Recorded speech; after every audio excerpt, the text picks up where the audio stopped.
जी हाँ छात्रों, तो फाइनली कक्षा 12वीं भौतिक शास्त्र फिजिक्स सेकंड बोर्ड परीक्षा 2025 का असली क्वेश्चन पेपर रात 4 बजे वायरल हो चुका है, जो कि आपका 23 जून को होने वाला है। तो बच्चों को बिल्कुल भी टेंशन नहीं लेना है। यदि आपने इस क्वेश्चन पेपर को सॉल्व कर लिया तो 100% गारंटी है कि आपको इस बार एग्जाम में पास होने से कोई भी नहीं रोक सकता। तो बच्चों आप देख सकते हैं पेपर का फ्रंट पेज आपका कुछ इस टाइप का होने वाला है। तो बच्चों आपको करना क्या है, वीडियो को लाइक कर देना, चैनल को सब्सक्राइब कर देना है और वीडियो को ज़्यादा से ज़्यादा बच्चों को भी शेयर कर दीजिए, ताकि सभी बच्चों के पास असली जो क्वेश्चन पेपर है वो पहुंच सके। तो यहाँ पे देखने वाले बच्चों क्वेश्चन नंबर फर्स्ट से आप लोग यहाँ पे देखिए, पहला प्रश्न है, प्रत्येक प्रश्न में दिए गए विकल्पों में से सही विकल्प चुनकर लिखिए।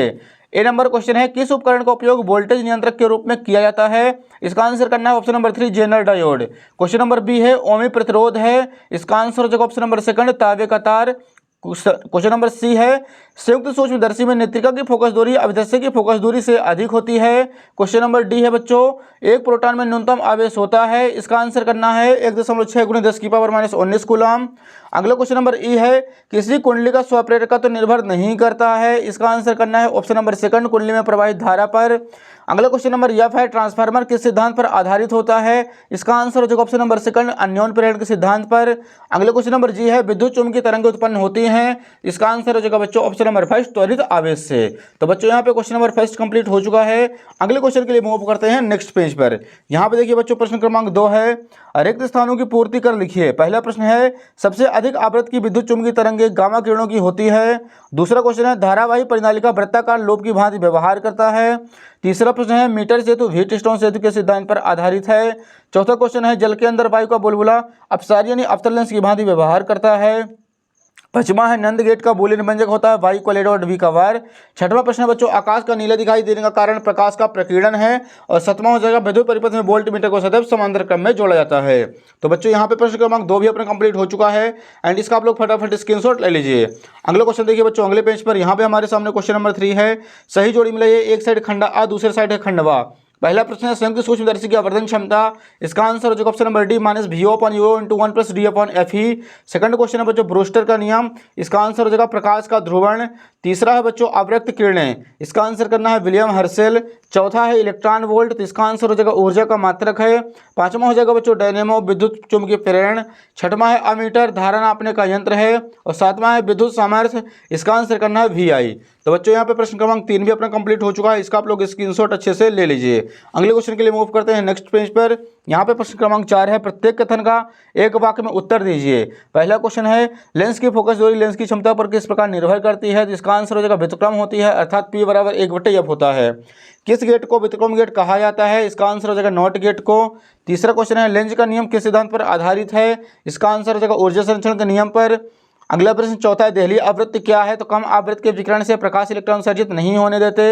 अगला प्रश्न है बच्चों पांचवा, खगोलीय दूरदर्शी की आवर्धन क्षमता कैसे बढ़ाई जाती है? इसका आंसर हो जाएगा अभिदर्शी की फोकस दूरी बढ़ाकर और नेत्रिका की फोकस दूरी घटाकर। अगला क्वेश्चन नंबर छठवां है, कुचालक माध्यम की उपस्थिति का विभव पर क्या प्रभाव पड़ता है? इसका आंसर हो जाएगा बच्चों विभव घट जाएगा। सातवां प्रश्न है, विस्थापन धारा किस कारण उत्पन्न होती है? इसका आंसर हो जाएगा समय के साथ विद्युत क्षेत्र में परिवर्तन के कारण विस्थापन धारा उत्पन्न होती है।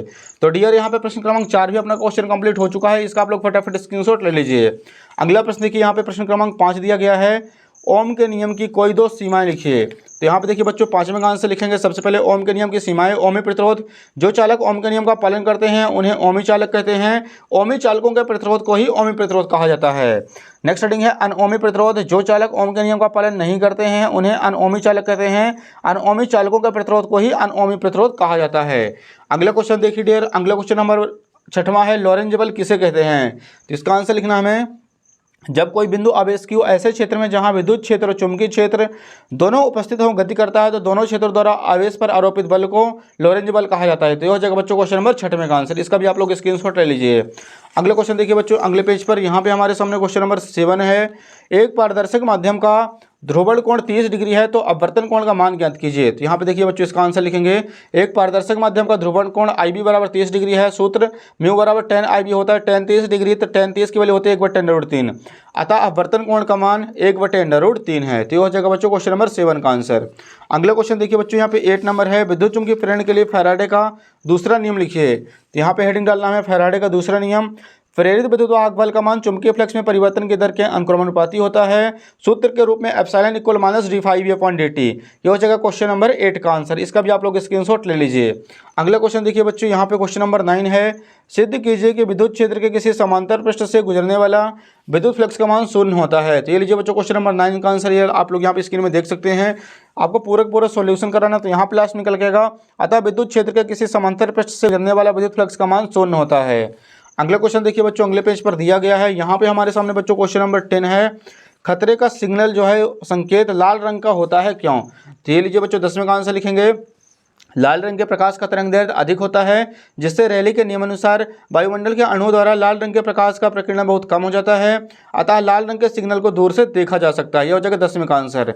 अगले क्वेश्चन नंबर 11 का आपको अथवा कर लेना है। द्रव्य तरंगों के कोई दो गुण लिखिए। तो यहाँ पे हेडिंग डालेंगे बच्चों, द्रव्य तरंगों के कोई दो गुण निम्न है। पहला हो जाएगा द्रव्य तरंगे प्रत्येक गतिशील कण से संबंध होती हैं। दूसरा हो जाएगा द्रव्य तरंगे विद्युत चुम्बकीय तरंगे नहीं होती हैं। नेक्स्ट क्वेश्चन नंबर 12 का आपको अथवा करना है। एन प्रकार और पी प्रकार के अर्धचालक में अंतर लिखिए कोई दो। तो यहाँ पे हमें एक साइड डालना है एन प्रकार, दूसरी साइड पी प्रकार। इसमें बहुसंख्यक आवेशवाहक इलेक्ट्रॉन होते हैं, इसमें बहुसंख्यक आवेशवाहक होल होते हैं। इसमें अल्पसंख्यक आवेशवाहक होल होते हैं, इसमें अल्पसंख्यक आवेशवाहक इलेक्ट्रॉन होते हैं। अगला क्वेश्चन नंबर 13 नंबर है बच्चों, किसी सेल के विद्युत वाहक बल विभवांतर और आंतरिक प्रतिरोध में संबंध स्थापित कीजिए। तो ये लीजिए बच्चों क्वेश्चन नंबर 13 का OR। तो आप लोग इसको अच्छे तरीके से सॉल्व कर लीजिए। लास्ट में आंसर निकल के आएगा R = R × ε/v-1। अतः किसी सेल के विद्युत वाहक बल विभवांतर और आंतरिक प्रतिरोध में यह भी संबंध है। नेक्स्ट क्वेश्चन नंबर 14 है। 14 का भी आपको अथवा कर लेना है।